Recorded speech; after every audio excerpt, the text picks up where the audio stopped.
we're going to cut right to it today. There's a lot of news on the pro-life front happening.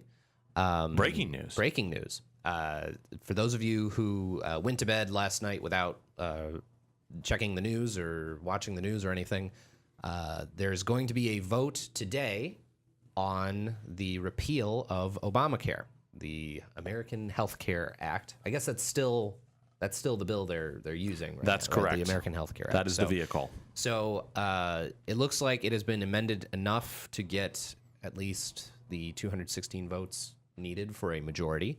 So it looks like it's going to be voted on today. And let's, I think I've talked about it before, but there are a lot of reasons why this is important for pro-lifers and the pro-life movement. So let's sort of jump right into it.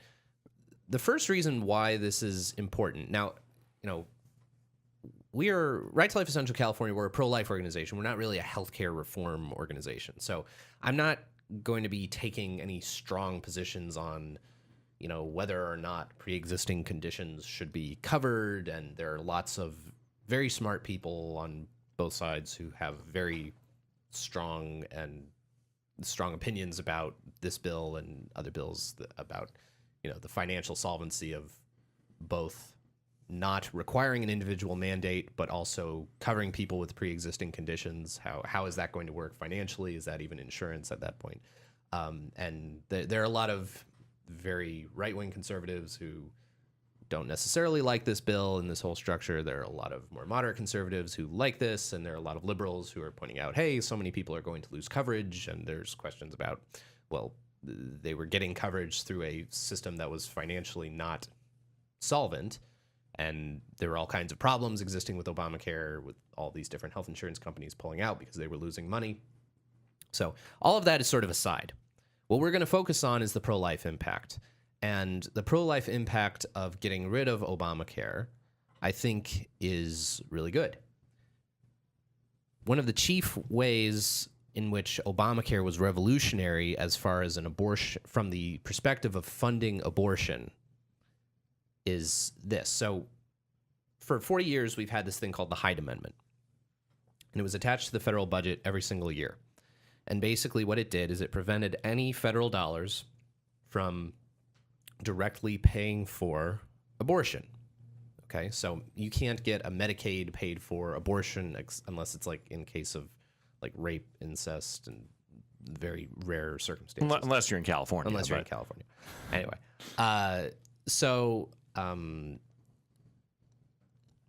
basically what Obamacare did that was revolutionary was the way Obamacare functions is people who are below a certain income threshold can purchase a government subsidized insurance plan at a lower cost. And the lower cost is the result of a government subsidy that pays for some or all of it.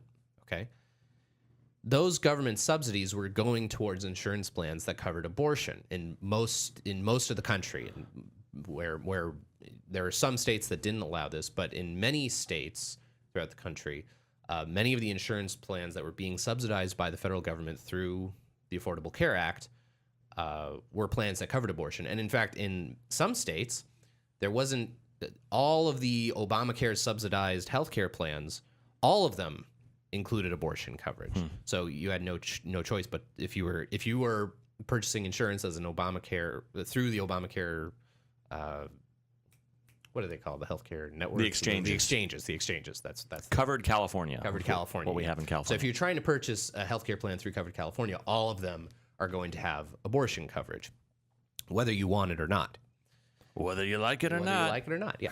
And basically, what this resulted in was about $80 billion per year of federal government funding going towards healthcare plans that cover abortion. So that's a huge subsidization of the abortion industry as a whole. That is making abortion way more accessible, way more affordable for millions and millions and millions of Americans.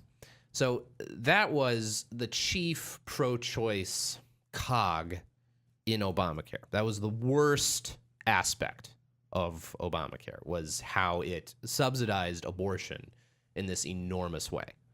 All right. And there were other problems with Obamacare. There were all of these mandates that were associated with Obamacare for, you have to cover, like for different kinds of employers, that they had to cover things like abortifacient contraception, or they had to cover. So that was the chief thing, was coverage for abortifacient contraception. And that had been litigated in the courts continuously, with entities like Hobby Lobby saying that, private businesses who are owned by conscientious objectors to things like abortifacient contraception should not be forced to pay for that coverage that conflicts with their deeply held conscientious beliefs.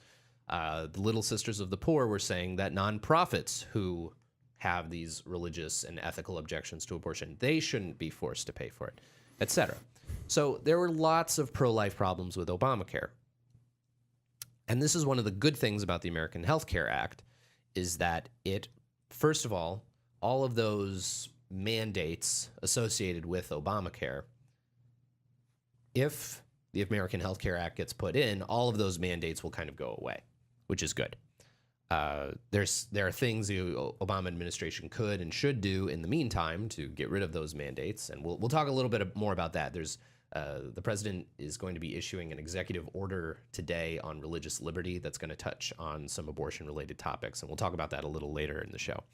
But the two big things that a repeal and replacement of Obamacare would accomplish for the pro-life movement is, first of all, the billions of dollars in subsidies that Obamacare gave to healthcare plans that covered abortion. All of that goes away.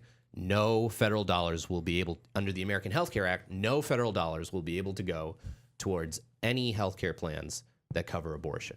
And that's a huge thing. That's billions and billions of dollars that abortion providers are not going to be getting, that billions and billions of fewer dollars available for people to get abortions. So that is a huge victory.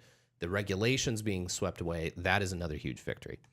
And the third huge victory in this repeal and replace bill is its little nugget that says that all federal dollars that go to entities like Planned Parenthood, which is about $500 million a year, all of that is going to get swept away.